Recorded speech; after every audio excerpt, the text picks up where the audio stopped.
Hello, everyone. I'm Catherine Cobden. I'm the President and CEO of the Canadian Steel Producers Association. It is also my great honor to co-chair the Canadian-U.S.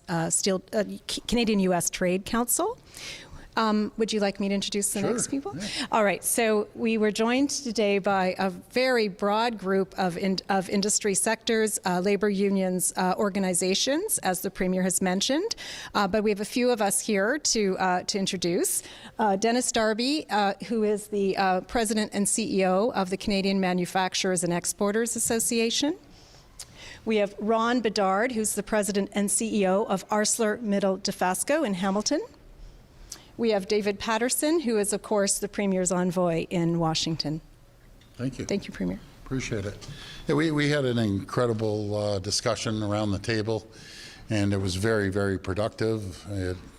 It gives me a lot of ammunition to go to our meeting in Saskatchewan, discuss opportunities with our fellow premiers and our Prime Minister.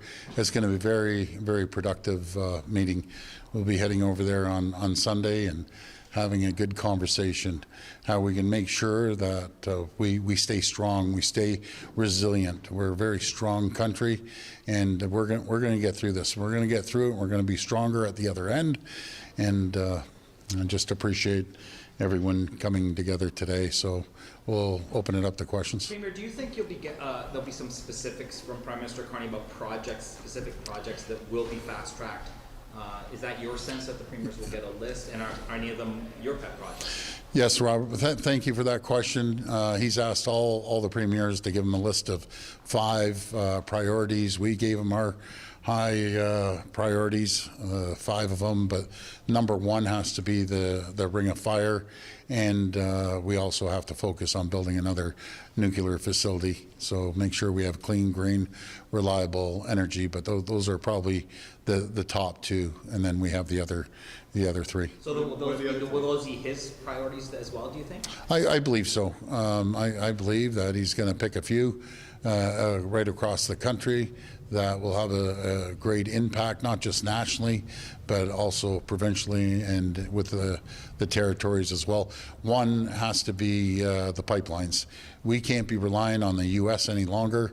We have to start building pipelines west, north, and east. Isn't that, are expectations really high, though, for Prime Minister Carney here at Premier? Because now he's got all these premiers putting forward their projects that they want to see built in the national interest. Surely he can't choose them all, right? So what kind of pressure is he under?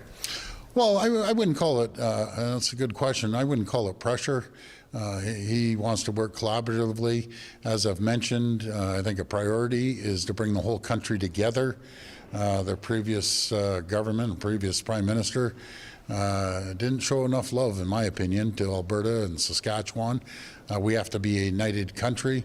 I had a great conversation with Premier Moe this morning. He's quite excited to host us there, and it's going to be a very, very productive meeting, but it's all about working collaboratively together and uniting our country. Prime Minister Carney also talked today during a speech about the importance of housing and how he's going to bring up building homes across the country. That's going to be a key feature of the meeting. Can you comment on how important that is to you? And do you think that might get overshadowed by some of these nation-building initiatives, or is that going to be a top priority for Ontario? Well, it's always going to be a top priority for Ontario. I can't speak for the rest of the premiers. I think the worst thing to do is get government to build homes.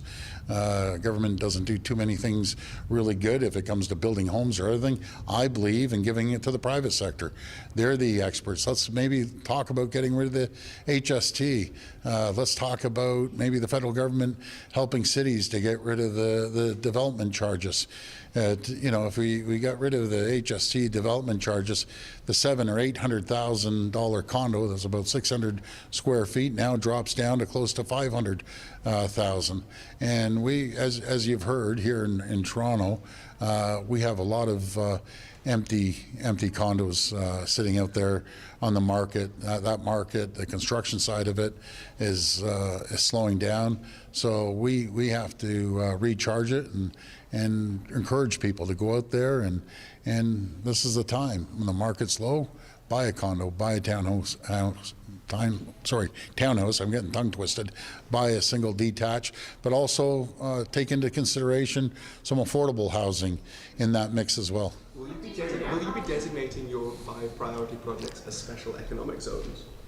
Yes, we will. We will as we move forward, but that only goes again with the cooperation of the 444 municipalities, always with the First Nations communities across our provinces as well, especially when it comes to critical minerals. And Premier, on Bill 5, I understand you have a meeting at some point in the next week or so with Benedict and the Leadership Council. Yes. What's your goal for that meeting? Well, my goal is to tell them how we're going to improve their lives, how they're going to have an opportunity for economic development.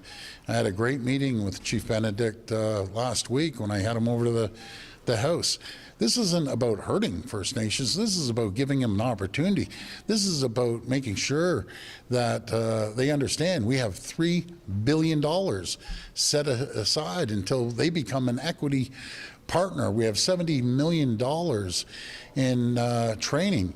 We have $10 million for scholarships for Indigenous communities that want their young people to thrive and prosper. And there's no better example than Webequie and Martin Falls going up to the Ring of Fire, but Arrowland. Chief Sonny, we've changed their lives with Arrowland First Nations. There's 4 or 5 communities in there living on diesel. Not having proper health care, not having proper food that gets frozen, not being able to hop in your car and drive into town, this is going to change their lives. And he gets it. And with anything, there's going to be people that disagree. So there's 3 categories in my mind. There's ones that will never agree with you no matter what you do. There's some that's sitting on the fence. And then there's some that are progressive thinkers, think outside the box, and they're going to thrive. It's human nature. When the Joneses down the street are thriving and prospering, they're going to look over and say, my goodness, we should hop on board with this. And that's what we're going to do and have a great conversations. But I'll make it very, very clear. We're always going to respect treaty rights. We're always going to have duty to consult. But let's look across the country and forget political stripes. We have an NDP Premier Eby, that's saying we have to move on this. We have a Liberal government that's saying it's ridiculous, it takes 15 years. We're going to have one window, one permit, and we're going to get these permits out, and we aren't going to interfere in less than 2 years. You either make changes or you fall behind, and you get destroyed by the rest of the world that will eat our lunch. But Premier, the First Nations leaders... I'm sorry. Complaints from First Nations is that governments come in and they tell them what to do, so you sound like you're saying that you want to sell them the idea, but are you going to listen to them? You know something, it depends on who you talk to within the First Nations. There's no government, there's no premier, and this is what they've told me, that they pick up the phone and they can call me. That's never happened in the history of our country. They pick it up, they have a discussion with me. They come to my house, they come here. There's no one that's collaborated more with First Nations communities than us. And there's going to be the few that are going to be shouting and screaming, and that's anything that we do. And again, there'll be some that are good, and then other ones are gung-ho. This is an opportunity of a lifetime that no provincial government has ever given the Indigenous communities across the province. They will thrive, they will prosper, and that's what they want. They want the next generation to have a different quality of life than what they had. So we're doing it for the betterment of the Indigenous communities, betterment for the province, and the government of Canada as well. But the First Nations leaders who disagree with you... I'm sorry? The First Nations leaders who disagree with you, they say if the bill passes as it is, they will still protest, they'll still blockade. They're talking about blockading highways. Are you ready for that kind of confrontation? You know, that would be very, very disappointing to do it, because as what I'm understanding, there's a very small vocal group that are saying this, and wouldn't that be a disappointment? And they think they're going to be in favor, Ontarians and Canadians are going to be in favor when you block a railroad, you block a road. That's counterproductive. I'll tell you that right now. I always believe in sitting down and working things out, having a discussion with a small group. That's what I'm hearing. But there's so many other chiefs that are saying, we're gung-ho, let's keep moving right across the province. Do you understand why they're angry? Do you understand where they're coming from? Well, again, we'll sit down and have a conversation. I'm going off what my Minister of Indigenous Affairs have told me, Greg Rickford, that has actually lived on reserve with First Nations community as a nurse. And that's what I'm hearing. Let's have a discussion. Let's have a really good discussion. Let's put the issues on the table. There's certain areas, they just don't want to do anything. Fine. You don't want to do anything, you're left behind. We're moving forward. And I've always said, even though it falls under the federal government, we've done more for First Nations community than any government in the history of this province. It's simple. The numbers don't lie. And we're going to continue moving forward to make sure their lives are better. Those who want to be progressive and move forward, we're all in. Those who don't want anything, well, I'm sorry. You're going to fall behind. That's just the way it is. On housing, I just want to ask, because what housing experts are saying that the government can do to improve housing and home sales in the GTA is to waive the provincial part of the HST, give it 100% rebate on this tax. Is this something you would consider for housing? Well, we'd only do that if the federal government would consider it, I should say, if the federal government came and waived the HST, the federal side, and would look at the provincial side as well. But I'll tell you one thing, I don't want it going in the pockets of builders or developers. We'd have to rebate the people directly so we actually see the prices come down. And the development charges, we have some out of the box bubble thinkers like Mayor Parrish in Mississauga or Vaughan, and hopefully Mayor Del Duca. He's done an incredible job. You know, I always say half a loaf is better than no loaf. If you don't want any building in your area, well, you keep charging the DCs. You aren't going to have any income. This is like economics 101. They're getting nothing right now because there's very few buildings going up. Wouldn't you want to give them a little break and then collect the taxes as we build? Like, this is such common sense. It's like economics 101, business 101. Again, they have to create the environment and the conditions for builders to come and build. If you don't, they're building somewhere else down the street. Look at the difference between the previous mayor of Mississauga and the present mayor. The other one had the lowest, as a matter of fact, it shrunk Mississauga. They had one of the lowest per capita builds anywhere in the country. And then you get a new mayor, and I believe Mayor Parrish has created 11 to 12,000 new units online ready to build because she's created the environment. You said that you are coming out of this meeting with ammunition for your meeting in Saskatchewan. Can you be more specific about what you heard that you want to reiterate, Mr. Carney, and how things have changed since you met last in March? Well, there's many things that we can do, again, with the federal government, like we have in the province, create that environment and conditions. And I believe he's going to do it. I believe he's creating that environment to make sure that we build large national infrastructure projects. That's a priority. And one of them that he has to change, because he could throw everything in the kitchen sink at it. As long as you have Bill C-69, it's like 5 steps forward, 10 steps backwards. And, I think we should all be in agreement right across the country. You can't move forward as long as you have Bill C-69. Are you concerned that the federal government will struggle to make changes to speed up permitting process given First Nations concerns? I don't believe so. Again, we'll sit down and work collaboratively with the First Nations communities, as we have. I have an excellent relationship with the vast majority of the chiefs. I always joke around with the minister. I should be the Minister of Indigenous Affairs, because there's not a day that goes by not a chief is not calling this phone right now. Is there any news or TAs on more MOUs being signed? Yeah, there is actually. It's really good news. As you know, we have an MOU signed with New Brunswick and Nova Scotia and Manitoba. Our conversation with Scott Moe, he's excited about signing an MOU as soon as we arrive on Sunday. PEI is coming on board, and Alberta's coming on board. We'll be working with BC. We'll be working. I've been talking to Francois Legault, and we look forward to sitting down with Quebec as well. Maybe from Mr. Patterson or Yeah, sure. you could say, I'm wondering what the state of play is, or what you understand the state of play to be since Mr. Carney's visit to Washington. Yeah. And you had said before that you believed a deal was possible within a month. Well, I think a couple months, but again, let me qualify that. Great question. You know, President Trump, he can change the game on an hour's notice. You watch him on TV, it's, you know, one day this, one day that, but I'm going to pass it over to David. He's boots on the ground, he's communicating, and I can tell you, we are blessed to have a guy like David Patterson representing us, especially his expertise in the auto sector.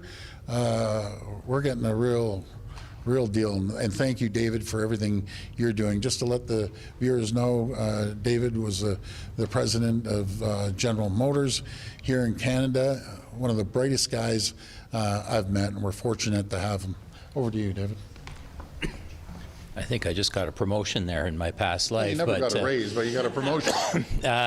No, thank you. I mean, while today's meeting was fantastic because it's rare that you get 50 sectors in the room. I know because I'm on calls with governors and senators with the Premier on a regular basis, and these ideas, these bits of feedback from all our different sectors are really important in terms of managing how the trade relationship goes. So since that meeting in the Oval Office, thanks to the Premier, we in Ontario already had some excellent relationships with Commerce Secretary Lutnick, with the USTR, their staff. We've been working with those. Now we have the federal government back fully engaged, and that's fantastic. It's really good from our perspective that Dominic LeBlanc has been down in Washington just last week, I think, and again, making progress in terms of meeting. The federal government has certain things that they want to discuss in terms of making further progress in reducing our tariffs. In the areas of security and defense that is really not in the provincial area. But we have a deep interest here in Ontario in reducing they're called 232 tariffs, which are still in place despite the ups and downs yesterday of courts. I think everything is pretty much the same. We face tariffs on our steel industry. We face tariffs on our auto sector. And it's not acceptable when in the world you hear that the United Kingdom has a lower auto tariff than Canada, which has a USTR agreement. So it's very important that we make progress on those things, and that combination of different federal and industrial inputs hopefully will continue to make progress in the coming weeks. I think, you know, one of the targets is to try and see if before the G7 that there's a possibility for Canada to make some more progress. Will it be perfect? Probably not. But if we continue to be at a relative competitive advantage to other jurisdictions, that will be good progress. That's what we're looking for. And we in Ontario, with our relationships, with the Premier's relationships, will be 100% supportive behind that effort. What is progress to this point? You've mentioned that a number of times about continuing. I'll give you some examples of progress to this point. So when we started off in February, we first had the IEEPA tariffs, which we've just seen litigated yesterday. We then had 232 tariffs on automotive, on steel. Progress has included a mechanism for our trade to be able to continue despite the IEEPA tariffs, where USMCA compliant goods continue to cross the border. We've had progress in terms of the application in our 232 auto tariffs for those to only be applied on non-US goods. That happened because of meetings that our Premier took forward, as well as the inputs of our auto sector and those people. And so why did that happen? Because those were in the U.S.'s self-interest in many ways. But because of our relationships and talking about that, we could make progress. Is it enough? No, absolutely not. We want to see tariffs removed. But where we can point out that it's in the United States' self-interest to continue to reduce tariffs so that we remove barriers to trade in their interests as well, we should make that progress. And I believe in the next couple of weeks there is opportunity to make more progress. And then ultimately, we will get back to the table with the USMCA agreement and have some discussion in terms of improving that. But I don't think we want to wait for 2 years to get to the end of the USMCA. Let's make progress now. Last question. Premier, you mentioned pay raises. Are you thinking of reducing the number of parliamentary assistants you have now that MPPs are getting a pay raise? No. And not cabinet either? No. Reason being, you've seen our economy grow by over $70 billion, and we're running it like a business. You know, let me just make a comment about this. I've even talked to the media for quite some time. I've talked to the Integrity Commissioner. Do you know what this is? This is fairness. These people of all political stripes are working. It doesn't matter if you're NDP, Green, Liberal, PC. These folks are working 60 hours a week. There's no one in this country that has not had a raise in 16 years. It's not fair. So. Can I quickly ask you about the John A. statue, if you support? Yeah, absolutely I do.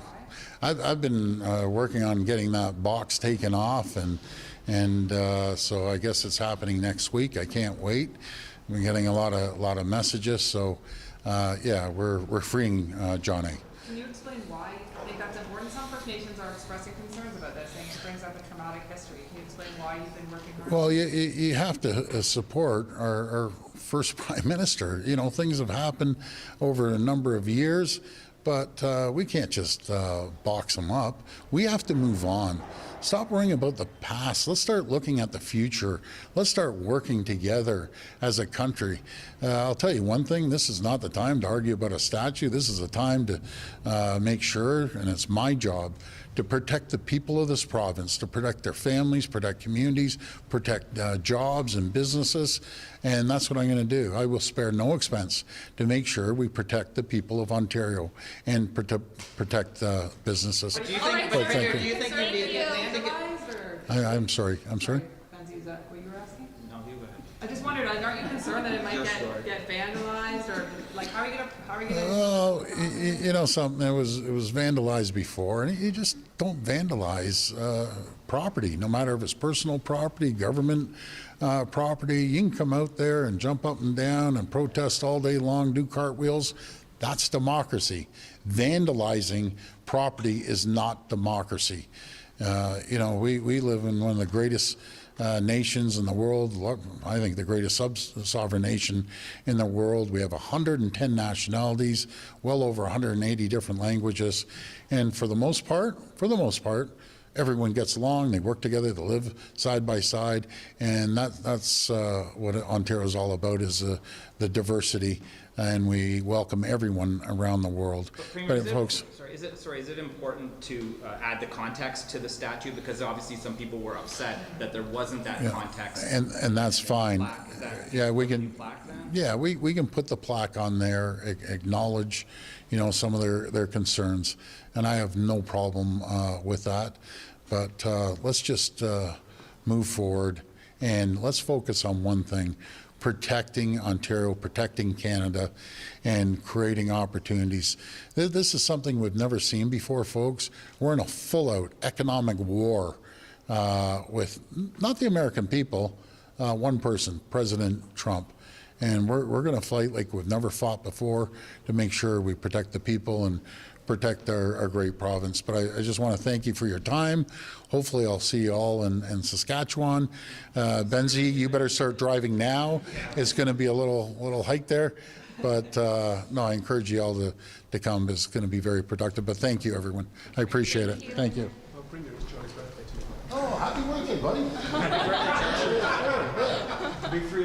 Yeah. Oh my goodness.